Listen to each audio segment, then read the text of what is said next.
अपने इष्ट देव श्री हनुमान जी महाराज को प्रणाम करके आरंभ करता हूँ आज का कार्यक्रम।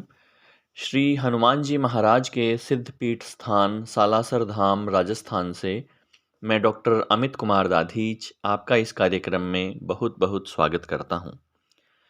आज के हमारे वीडियो का विषय है धनु लग्न में जन्मे लोगों के आर्थिक भविष्य के बारे में बात करना, या जिन लोगों का जन्म धनु लग्न में हुआ है और धनु लग्न की कितनी डिग्री पर उनका जन्म हुआ है, उसके हिसाब से धन के बारे में उनके भाग्य में क्या लिखा है, इसके बारे में आज चर्चा करेंगे।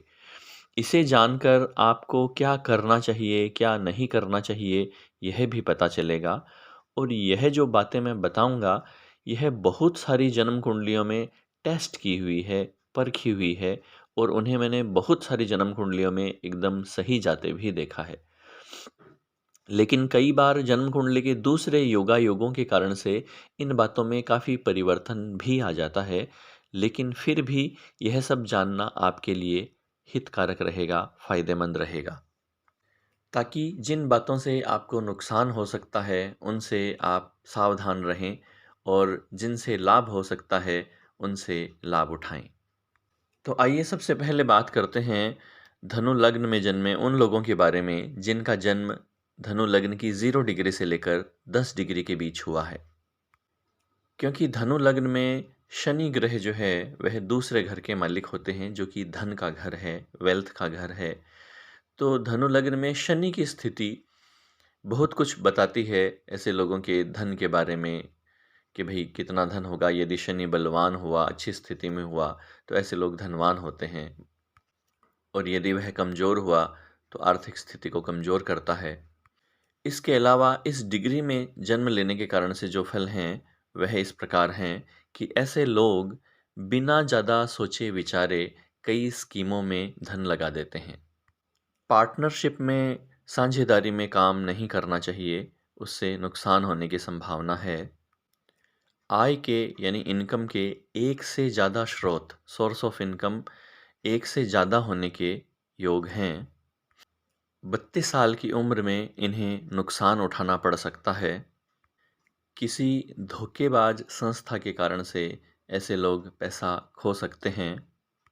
कोई भी पेपर साइन करते समय, कोई भी कागज़ पर हस्ताक्षर करते समय बहुत ज़्यादा सोच विचार करने की आवश्यकता है, नहीं तो उसके कारण से नुकसान हो सकता है। ऐसे लोगों के धन के मामले में जो महत्वपूर्ण वर्ष हैं वे हैं 19वां वर्ष, 20वां वर्ष, 28वां वर्ष, 29वां वर्ष, 37वां वर्ष, 38वां वर्ष, 46वां वर्ष और 55वां वर्ष। आइए अब बात करते हैं धनु लग्न के दूसरे दृष्टिकोण के बारे में, यानी जिनका जन्म धनु लग्न के 10 डिग्री से लेकर 20 डिग्री के बीच हुआ है। तो ऐसे लोगों के लिए कहा गया है कि ऐसे लोग कोई भी एक कार्य व्यवसाय परमानेंट नहीं करते, यानी कुछ समय एक काम किया, फिर छोड़ दिया, फिर दूसरा काम किया, छोड़ दिया। इस तरह से काम बदलते रहते हैं, कार्य व्यवसाय में उनके परिवर्तन आता रहता है, और एक अनिश्चितता का भाव ऐसे लोगों के मन में रहता है, जिसके कारण से उनकी आय भी कभी ज़्यादा कभी कम होती रहती है। यदि ऐसे लोग नौकरी करते हैं तो भी काफ़ी उतार चढ़ाव आने के योग रहते हैं। ऐसे लोगों को जुए में, सट्टेबाजी में कभी नहीं जाना चाहिए, उसकी वजह से नुकसान होता है। ऐसे लोगों को फ़ायदा मिलता है किससे? माइनिंग से, शिपिंग से, ट्रांसपोर्ट से, मेटलर्जी से, यानी धातु संबंधित कार्यों से, और फैक्ट्री से, लेबर से। तो यदि इस तरह के कार्य करें तो वे धन अर्जित कर सकते हैं। धन के मामले में ऐसे लोगों के जीवन के महत्वपूर्ण वर्ष होते हैं 20वां वर्ष, 29वां वर्ष, 38वां वर्ष, 40वां वर्ष, 47वां वर्ष, 49वां वर्ष और 56वां वर्ष।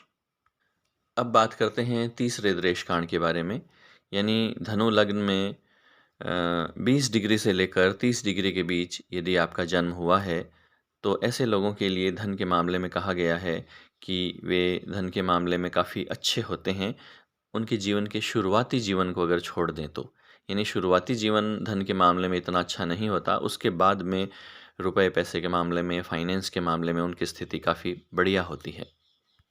ऐसे लोग बहुत ही विचित्र तरीके से पैसे कमाते हैं, बहुत ही अलग टाइप के काम करके पैसा कमाते हैं।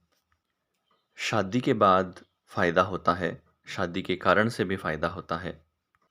अचानक से पैतृक संपत्ति मिल सकती है, वसीयत में धन मिल सकता है, संपत्ति मिल सकती है, लेकिन इसके कारण से परेशानी भी आती है। अगर ऐसे लोग सट्टेबाजी में नहीं जाएं, तो बहुत अच्छा धन कमा लेते हैं।